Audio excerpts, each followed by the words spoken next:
Good morning, welcome to a morning outlook. This is Kim speaking on Tuesday the 27th of April. So just a reminder, we've got 2 free days coming up in our live trading room over the next 2 days, so Wednesday, Thursday. So if you haven't already booked your space, do so. I will put a link down later on at the bottom of the video here, so come back to this video if you are watching it live, and I'll pop in a link for you to join us for 2 days. Okay, so looking at the markets, looking at what's coming out today, and well, there's not a lot of stuff that's going to really probably move the market too much today. We've already had the Bank of Japan outlook, etc. monetary policy. That's already out. That's probably having its effect on the market already. Now, aside of that, we do have the OPEC meetings, which start today. Well, they're going to go on, so not expecting anything too much too soon from that. Consumer confidence in US 3 o'clock this afternoon, then 9 p.m. for Canadian data. Bank of Canada governor speaking. So really during the normal London session, not a lot. So let's have a look at the technicals. I'm starting off with the euro, quite key this morning. We're looking at I'm looking at this trend line running across the highs here. It reacted into it yesterday. It was quite subtle how it reacted initially. We started off on the early morning candle there,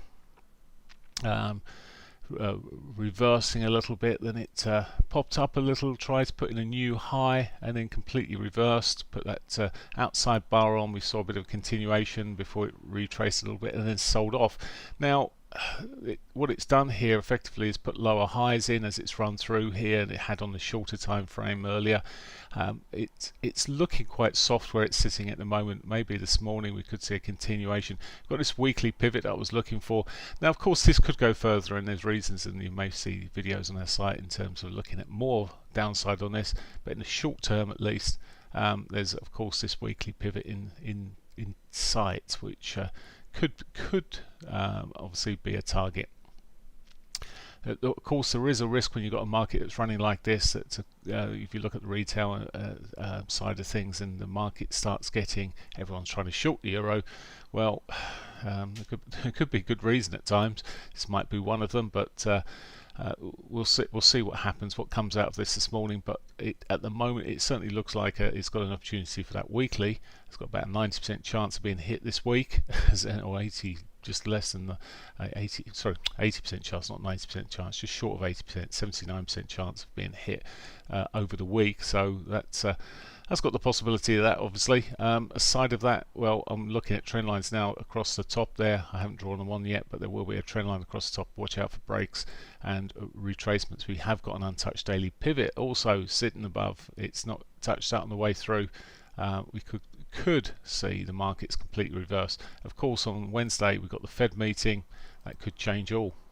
So aside of that, then let's have a look at the pound. Then the pound, looking this from a daily point of view, again it looks a bit shabby. Yesterday it managed to get a bit more of a bounce and follow through there, but it just the price action on, particularly as you come down the time frames, look at this. It looks like sort of a bare flag that it wants to break this level. Now it might not, but this is my line in the sand. If I see a break of this level, really I'm going to be on the short side of this market. You come and look at it on the 60-minute again, you're seeing this sort of outside bar that's sitting there at the moment.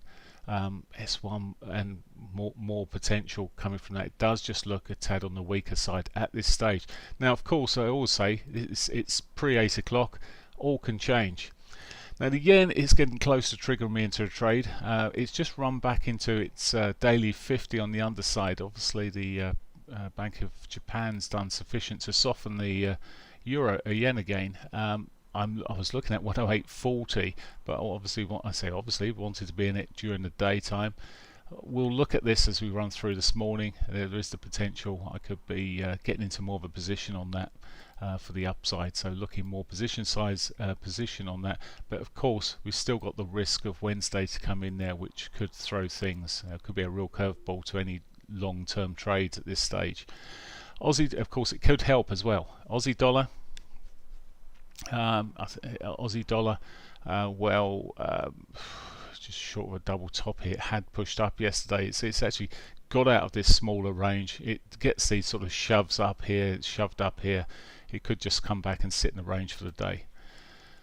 So could be a bit tight. Double tops, there we go, and well, we'll see how these markets roll out. It's just not been a easy one to read for a lot of the time. If it starts breaking down through this level, particularly 77.79 area, this prior low here, well, that will give us a confirmed lower high, and we could even see it running down towards its S1.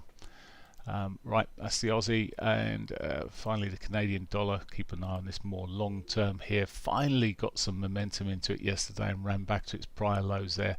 Having a bit of a bounce. It's not far off a double bottom there, but just consolidating more so than anything else here at this stage. We'll just watch that could continue off further south. As I said, a lot depends on today's trading and how the dollar's perceived in terms of whether it's at the moment, it's for some of these markets it's strong. For here, it's a tad on the weaker side, so the CAD's outperforming at the moment, and it did put that sort of much more hawkish view, or we did hear this really hawkish view from the Bank of Canada last week. So it could be that this just outperforms for now. Right, okay, that's pretty much on the majors there. Looking at the S&Ps, of course, everyone wants to sell this all the time, and yet again, as I said yesterday, it's got so much upside potential all the time. There's going to become a time when it's going to be a sell point, but there's my trend line from yesterday. It broke that in the afternoon. Actually, it took some time. it danced around there, broke that at 1 o'clock look, and then 2 o'clock came and off it fired. Now it hasn't done much since then, but well, apart from make another new high, having a bit of a sell-off again, and this is the pattern of the markets, it seems, at the moment. Watch for the sell-off, look to see if there's trends later, see if we get them broken, and there's the potential to ride that the continued trip.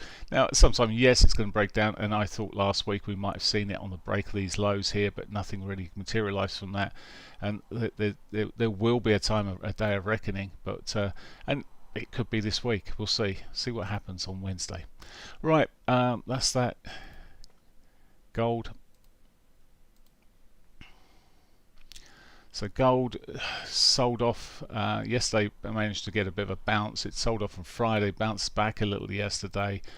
It's consolidating, it's messy, it's sitting around this sort of key trend line here. It could, to me, look like it, well, a break of 1770, sort of just below there, 1768, to me would be much more bearish, and it would have lost its broken through its trend line. It's tested that trend line already now, as in breaking through it slightly. It's back on it this morning. We'll see. To me, it just looks like it's got there's certainly signs of weakness. And again, I'm sitting here on the fence almost, saying, well, let's look and see what happens tomorrow. But realistically, it's a big day tomorrow with the Fed meeting. Right, this gold. That's oh yeah, Bitcoin. Let's a quick look at Bitcoin. What's going on in the world of Bitcoin? Now I'm looking elsewhere. Ripple's having a bit of a move up. Ripple recovered pretty well yesterday, and so did Bitcoin. I'm just looking at a 4-hourly here. Let's just look at the dailies. There's no point going any shorter for me. But there is that gap to fill as well, and I know on the cash market there was no gap, but there is on the futures here. It had quite a recovery yesterday after that weekend sell-off. Although it was really Friday's sell-off that did the biggest damage that we can see in here. That was Friday's price action. There's no futures market open Monday, Saturday, Sunday here, and well, that was Monday coming back. It's well, is it going to now push on through there with a stronger dollar? It's the possible. It's potential. It's certainly shaking some of the shorts out there, but the big money just. Heads up on here, the big money has increased its short futures positions on Bitcoin. So there is whether it's done as a hedge or what it is, but the positions have increased.